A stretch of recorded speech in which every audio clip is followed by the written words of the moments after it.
Alappuzha Vandanam medical കോളേജിൽ ശസ്ത്രക്രിയയ്ക്കിടെ വയറ്റിൽ കത്രിക മറന്നുവെച്ച സംഭവത്തിൽ വകുപ്പ് മേധാവിയായിരുന്ന ഡോക്ടർ ലളിതാംബികയെ പ്രതി ചേർത്ത് കേസെടുത്ത പോലീസ്. ശസ്ത്രക്രിയ നടത്തിയ ഡോക്ടർ ഷാഹിദയോ മറ്റ് ജീവനക്കാരോ പ്രതികളല്ല. മനുഷ്യജീവനും വ്യക്തിസുരക്ഷയ്ക്കും അപകടകരമാം വിധം പ്രവർത്തിച്ചുവെന്ന് ചൂണ്ടിക്കാട്ടിയാണ് എഫ്ഐആർ.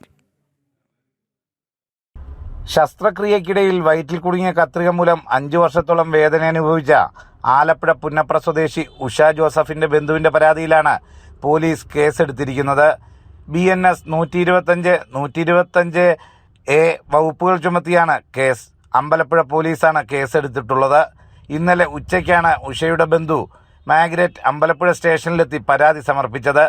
2021 മെയ് മാസം ശസ്ത്രക്രിയ നടത്തിയ ഗൈനക്കോളജി വകുപ്പിന്റെ മേധാവിയാണ് കേസിൽ പ്രതി ചേർക്കപ്പെട്ട ഡോക്ടർ ലളിതാംബിക.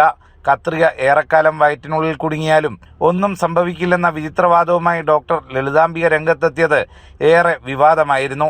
സംഭവത്തിൽ ഇന്നലെയാണ് ശസ്ത്രക്രിയ നടത്തിയ doctor Shahida J, nursing officer Dhanya PS എന്നിവരെ സസ്പെൻഡ് ചെയ്തത്. മെഡിക്കൽ കോളേജ് പ്രിൻസിപ്പലിന്റെ പ്രാഥമിക റിപ്പോർട്ടിന്റെ അടിസ്ഥാനത്തിലായിരുന്നു നടപടി. ഡോക്ടർ ഷാഹിദ നിലവിൽ തിരുവനന്തപുരം മെഡിക്കൽ കോളേജിലെ ഗൈനക്കോളജി വിഭാഗത്തിൽ അസോസിയേറ്റ് പ്രൊഫസറാണ്. ഡോക്ടർ ഷാഹിദയുടെ നേതൃത്വത്തിലാണ് ഉഷ ജോസഫ് എന്ന വീട്ടമ്മയ്ക്ക് 2021 ശസ്ത്രക്രിയ നടത്തിയത്. എന്നാൽ അന്ന് ശസ്ത്രക്രിയ നടത്തിയ മുഴുവൻ ജീവനക്കാരുടെയും മൊഴിയെടുത്ത ശേഷം കൂടുതൽ പേരെ പ്രതി ചേർക്കുമെന്നാണ് പോലീസിൽ നിന്നും അറിയാൻ കഴിയുന്നത്. ജനം, ആലപ്പുഴ.